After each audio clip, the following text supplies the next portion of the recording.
નમસ્કાર વિદ્યાર્થી મિત્રો, સરસ્વતી શિશુકુંજ વગવાલા આપ સર્વે વિદ્યાર્થી મિત્રોનું હાર્દિક સ્વાગત કરે છે। Standard 10 English medium, subject Sanskrit, video number 54। મિત્રો, આપણે એક ચેપ્ટર ચાલે છે, 12મા નંબરનું ચેપ્ટર કલિકાલ સર્વજ્ઞો હેમચંદ્રાચાર્ય।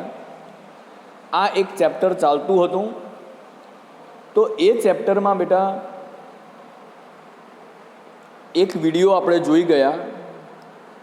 એ વિડીયોમાં તમને બધાને ખ્યાલ આવ્યો હશે કે સિદ્ધરાજ જયસિંહે પોતે માલવ પ્રદેશ ઉપર આક્રમણ કર્યું અને માલવ પ્રદેશ ઉપર આક્રમણ કરી અને એને જીતી લીધું। જીત્યા પછી બેટા એ માલવ પ્રદેશ ધરાવનારા એ પ્રદેશને એમણે સૌ પ્રથમ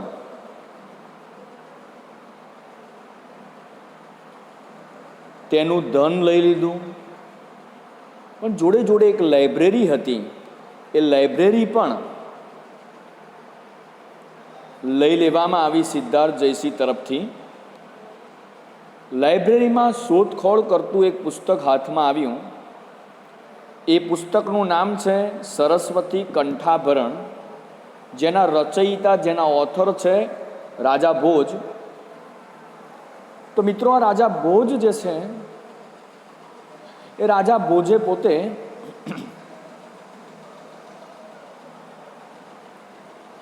એ પુસ્તક લઈ અને વિચાર કર્યો કે આ પુસ્તક મારા હાથમાં છે, તો હું પુસ્તક વાંચું છું, જોડે જોડે એના ઓથર રાજા ભોજને પણ યાદ કરું છું। રાજા ભોજ મરી ગયા છે, તેમ છતાં પણ આજે હું રાજા ભોજને યાદ કરું છું। તો વિચાર કરો કે એને કેવી રિસ્પેક્ટ આ દેશમાં મૂકીને ચાલ્યો ગયો એ વ્યક્તિ, બરાબર?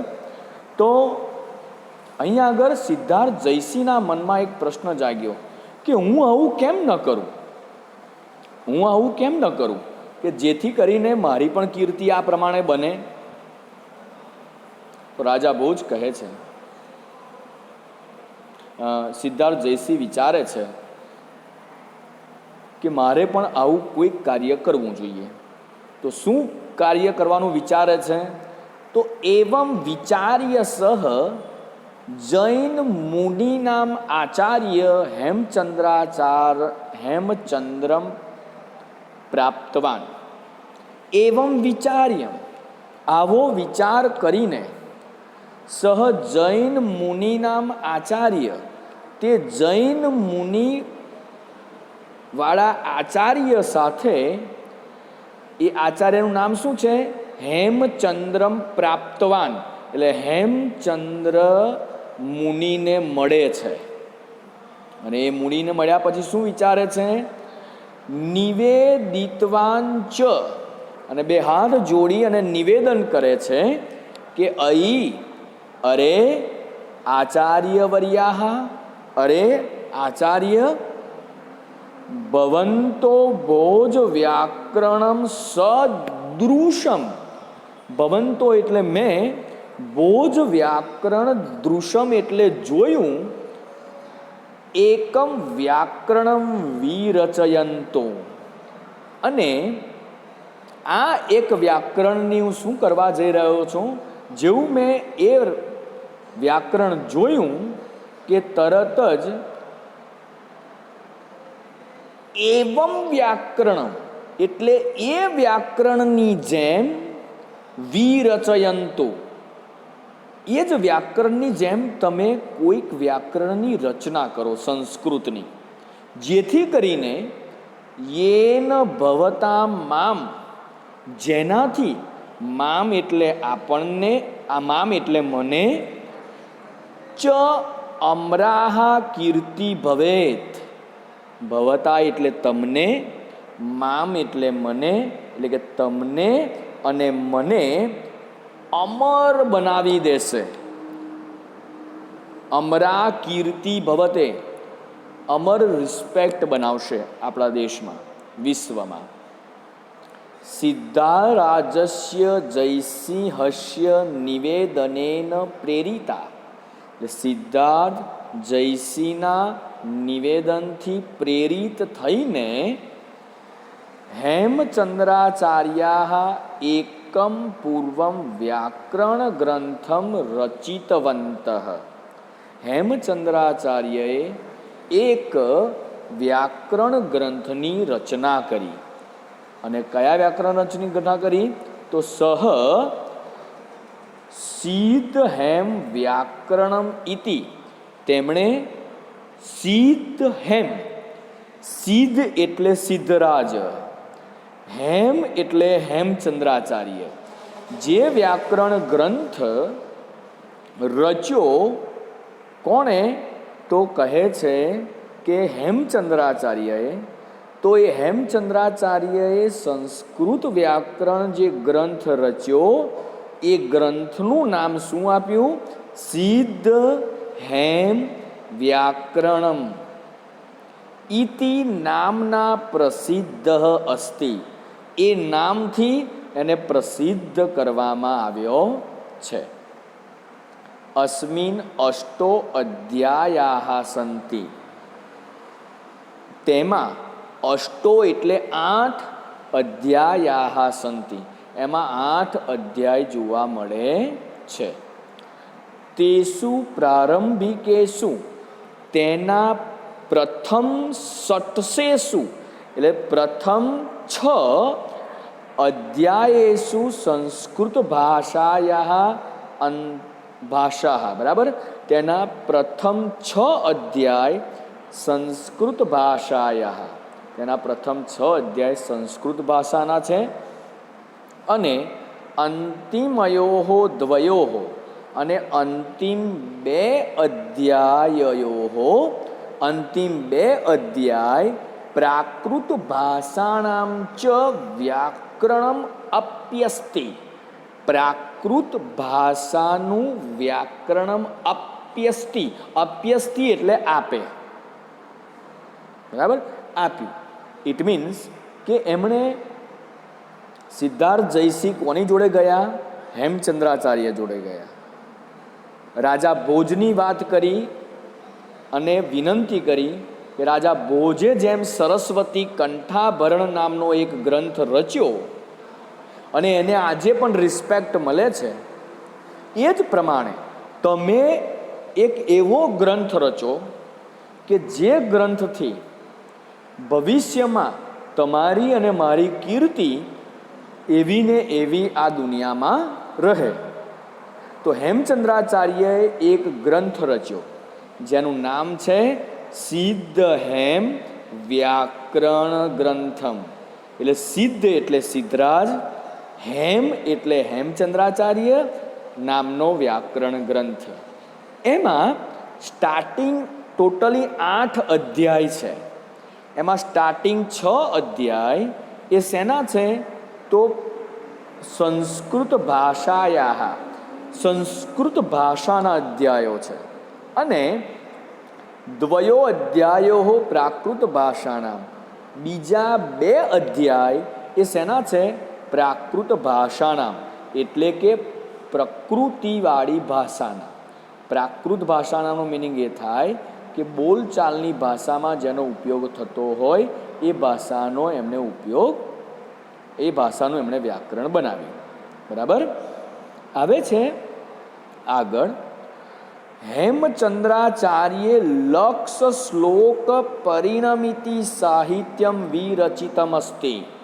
હેમચંદ્રાચાર્ય લક્ષ શ્લોક એટલે 1,00,000 શ્લોક પરિણમિતિ, 1,00,000 શ્લોકનું સાહિત્યમ વિરચિતમ અસ્તિ. 1,00,000 શ્લોકનું સાહિત્ય અમે રચ્યું. વિચાર કરો, 1,00,000 શ્લોક એ ગ્રંથમાં જોવા મળે છે. અસ્મિન સાહિત્ય અભિધાન ચિંતામણી ઇતિ નામક કોશ ગ્રંથ. અસ્મિન સાહિત્ય એટલે આ સાહિત્યમાં અભિધાન ચિંતામણી નામનો એક શબ્દકોશ, જેને તમે ડિક્શનરી કહો છો, એક ડિક્શનરી ચાલુક્ય વંશોત કીર્તનમ ઇતિ નામકમ સંસ્કૃત પ્રાકૃત ભાષા નિબદ્ધમ, એટલે કે ચાલુક્ય વંશોત કીર્તનમ નામનું સંસ્કૃત ભાષામાં રચાયેલું દ્વય આશ્રયમ મહાકાવ્યમ, દ્વય આશ્રય ધરાવનારું મહાકાવ્ય. આ બેટા બહુ ધ્યાન આપજો, બોર્ડમાં આ પૂછાય છે, હા, ખાસ ધ્યાન આપજો. એટલે એમણે રચ્યું કયું પહેલાં પહેલું? તો ચાલુક્ય વંશોત કીર્તનમ. બીજું લખ્યું સંસ્કૃત પ્રાકૃત ભાષા. ત્રીજું છે કાવ્યાનુશાસનમ, એટલે કે ત્રીજું લખ્યું એમણે કાવ્યાનુશાસનમ નામનું અલંકાર શાસ્ત્રીય ગ્રંથ, અલંકાર શાસ્ત્રનો ગ્રંથ એમણે રચ્યો. અને આગળ છે ચોથા નંબરે છંદો અનુશાસન ચ ઇત્યાદિનામ, છંદોનું શાસન ઇત્યાદિનામ, ઇત્યાદિનામ એટલે વગેરે ગ્રંથાનામ સમાવેશો ભવતી, વગેરે ગ્રંથોનું એમાં સમાવન કરવામાં આવ્યું. એટલે એમણે કેટલા ગ્રંથો રચ્યા? ટોટલ 4 ગ્રંથો રચ્યા. અને ચારે 4 ગ્રંથોમાં પહેલો ગ્રંથ છે ચાલુક્ય વંશોત કીર્તનમ, બીજો ગ્રંથ છે સંસ્કૃત પ્રાકૃત ભાષા, ત્રીજો કાવ્યાનુશાસનમ, ચોથો છે છંદોનુશાસનમ. એમ કરીને 4 ગ્રંથોની એમણે રચના કરી. અને ચારે 4 જે ગ્રંથો હતા એ ચારે 4 ગ્રંથોની જે રચના થઈ એના કારણે તેમને કલિકાલ સર્વજ્ઞો હેમચંદ્રાચાર્ય તરીકે એને ઓળખવામાં આવ્યા. પછી આગળ કહે છે ગુર્જર પ્રદેશે લબ્ધ જનીર અયમ, ગુર્જર પ્રદેશે એટલે ગુર્જર રાજ્યમાં, ગુજરાત પ્રદેશમાં લબ્ધ જનીર અયમ એટલે કે જનીર અયમ એટલે કે જન્મેલા હેમચંદ્રાચાર્ય ન કેવલમ ગુર્જર પ્રાંતે અપી, ગુર્જર પ્રદેશમાં જન્મેલા હેમચંદ્રાચાર્ય ન કેવલમ, ફક્ત હેમચંદ્રાચાર્ય જ નહીં પરંતુ સમગ્રે અપી સંસ્કૃત સાહિત્યકાશે સૂર્યવત પ્રકાશત, પરંતુ સંસ્કૃત સાહિત્યમાં સૂર્યની જેમ પ્રકાશમાન બનીને ઊભા રહ્યા. તો મિત્રો આજે પણ આ જે એમણે ગ્રંથ રચ્યો સિદ્ધ હેમ વ્યાકરણ ગ્રંથ, એ આજે પણ સંસ્કૃત સાહિત્યમાં બહુ મોટું નામ ધરાવનારનો આ એક ગ્રંથ છે. તો આ હેમચંદ્રાચાર્ય મહાસમાધિસ્થ થયા, જોડે જોડે સિદ્ધરાજ જયસિંહ પણ પોતાના કાલવશ પોતે કાળના કોળીઓ કરી ગયા, બરાબર. હવે મતલબ કે એ પણ મૃત્યુ પામ્યા. હવે એ બંનેને આજે પણ બધા યાદ કરે છે. કોના આધારે યાદ કરે છે? તો કે એમણે જે સિદ્ધ હેમ વ્યાકરણ ગ્રંથ રચ્યો એ આજે જે લોકો એને વાંચે છે તરત જ સિદ્ધ શબ્દ ઉપર એમનું ધ્યાન જાય છે, હેમ શબ્દ ઉપર એમનું ધ્યાન જાય છે, અને તરત જ એ વાંચનાર વાચકના મનમાં સિદ્ધરાજ જયસિંહ હેમ એટલે હેમચંદ્રાચાર્ય ઓટોમેટિક યાદ આવી જાય છે. એટલે ભલે મૃત્યુ પામ્યા તેમ છતાં પણ આજે પણ એમની જોડે એમની રિસ્પેક્ટ આજે પણ સચવાયેલી જોવા મળે છે, બરાબર. તો મિત્રો આની અંદર તમને ખ્યાલ આવ્યો હશે. અહીંયા આગળ મેં ટ્રાન્સલેશન મૂક્યું છે, ટ્રાન્સલેશન લખજો. તદુપરાંત ટ્રાન્સલેશન 2 ભાગમાં છે, જોઈ શકો છો બેટા તમે, બરાબર છે. સાથે સાથે આ ટ્રાન્સલેશન છે તમારું, બરાબર. સોરી બેટા, આ ટ્રાન્સલેશન. તદુપરાંત હવે આપણે હોમવર્ક જોઈએ. તો હોમવર્કમાં શું છે એને શાંતિથી સમજીએ બેટા. તો વિકલ્પ ચોઈસ કરવાનો છે આપણે, બરાબર. સિદ્ધરાજ જયસિંહ માલવ વિજયમ કદા કૃતવાન. સિદ્ધાર્થ જયસિંહે માલવ વિજય ઉપર માલવ રાજ્ય ઉપર ક્યારે વિજય પ્રાપ્ત કર્યો હતો બેટા? હે, તો કહે છે ફર્સ્ટમાં જ છે, જુઓ, દ્વાદશ્યામ શતાબ્દ્યામ, બરાબર છે. પછી આગળ છે સરસ્વતી કંઠાભરણ નામના પ્રસિદ્ધમ વ્યાકરણમ કેન વિરચિતમ અસ્તિ. હા, કોણે લખ્યું હતું? તો કહે છે ભોજે, રાજા ભોજે સરસ્વતી કંઠાભરણ નામનો ગ્રંથ લખ્યો હતો ને. પછી ત્રીજું છે ભોજસ્ય કીર્તિ ભોજસ્ય કીર્તિ કેન આસિત. ભોજની કીર્તિ શેનાથી બની? ભોજસ્ય કીર્તિ શેનાથી બની? ભોજ વ્યાકરણે નામના ગ્રંથથી, બરાબર. પછી છે હેમચંદ્રાચાર્યેન રચિતમ વ્યાકરણમ કેન નામના પ્રસિદ્ધ. હેમચંદ્રાચાર્યનું જે વ્યાકરણ રચ્યું શેનાથી પ્રસિદ્ધ થયું? તો કે સિદ્ધ હેમ વ્યાકરણ ગ્રંથ નામથી. પાંચમું છે સિદ્ધ હેમ વ્યાકરણે કતિ અધ્યાયા અસ્તિ? તો અષ્ટ અધ્યાયા અસ્તિ, બરાબર. 8 અધ્યાયો એમાં જોવા મળે છે. પછી છઠ્ઠું છે હેમચંદ્રાચાર્યે ન રચિતમ સાહિત્યમ ખાલી જગ્યા વર્તતે. એમાં કેટલા શ્લોકો જોવા મળે છે? લક્ષ શ્લોક પરિણામિતિ, 1,00,000 શ્લોકો જોવા મળે છે. સાતમું છે હેમચંદ્રાચાર્યેન વિરચિતસ્ય કોશ ગ્રંથસ્ય નામ કિમ અસ્તિ. હેમચંદ્રાચાર્યે જે ગ્રંથ રચ્યો એ કોશ ગ્રંથનું નામ શું હતું? તો તમને ખ્યાલ આવશે કે એ કોશ ગ્રંથનું નામ છે અભિધાન ચિંતામણી, બરાબર.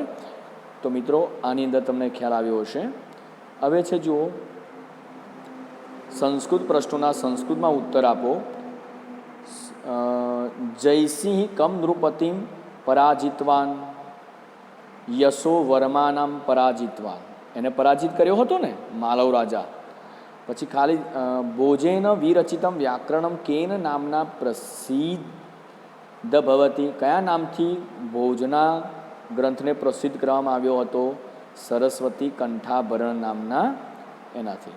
પછી છે ત્રીજો કસ્ય નિવેદનેન પ્રેરિતા હેમચંદ્રાચાર્યા વ્યાકરણ ગ્રંથમ રચિતવંતઃ, બરાબર. તો કહે છે કે સિદ્ધરાજ જયસિંહ નિવેદિતવાન.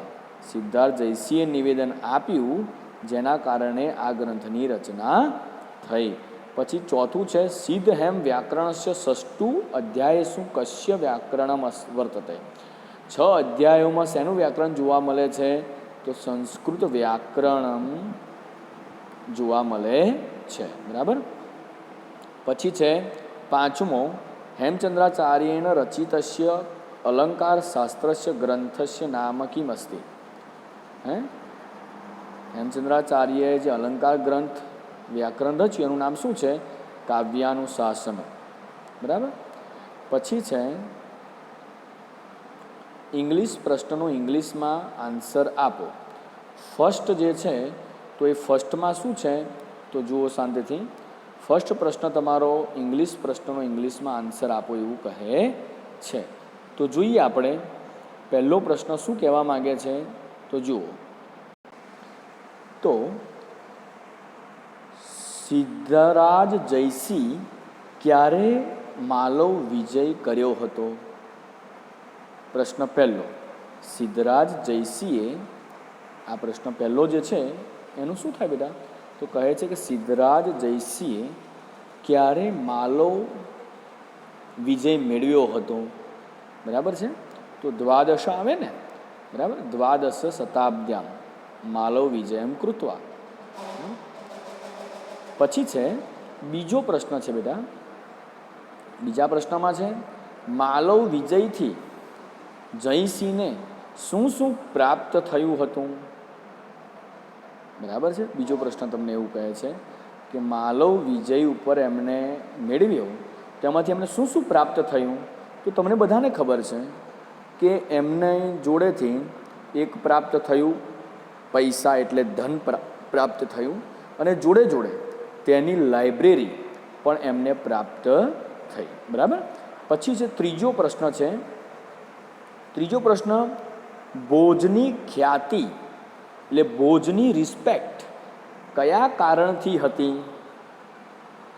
તો ભોજની રિસ્પેક્ટ સરસ્વતી કંઠાભરણ નામના ગ્રંથથી એની રિસ્પેક્ટ બનેલી હતી.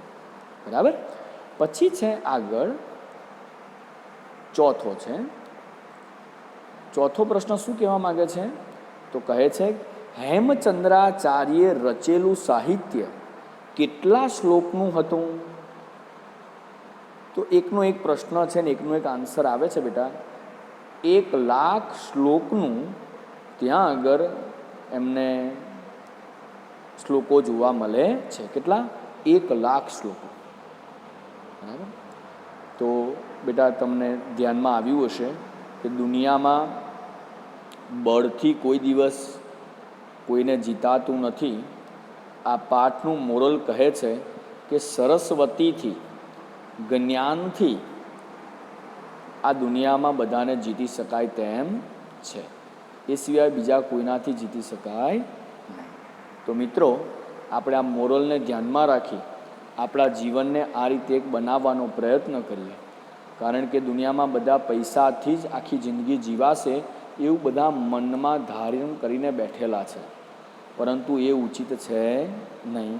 ખરેખર એવા વ્યક્તિઓ કે જે વ્યક્તિઓ માટે આપણે આ નિર્ણય લેવાનો થાય કે ભાઈ પૈસા મહત્ત્વના નથી, ખરેખર જીભ ઉપર સરસ્વતી એટલે કે જીભ ઉપર જ્ઞાન મહત્ત્વનું છે. તો મિત્રો, આશા છે કે આ પાઠનું ટ્રાન્સલેશન, હોમવર્ક રેગ્યુલર નોટબુકમાં લખી અને તમે પીડીએફ બનાવી હોમવર્ક ગ્રુપમાં મોકલશો. ગ્લોસરી આપી નથી.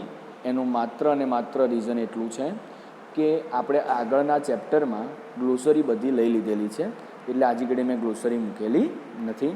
તો હોમવર્ક ગ્રુપમાં મોકલશો એ જ અભ્યર્થના સાથે. જય હિન્દ, જય ભારત.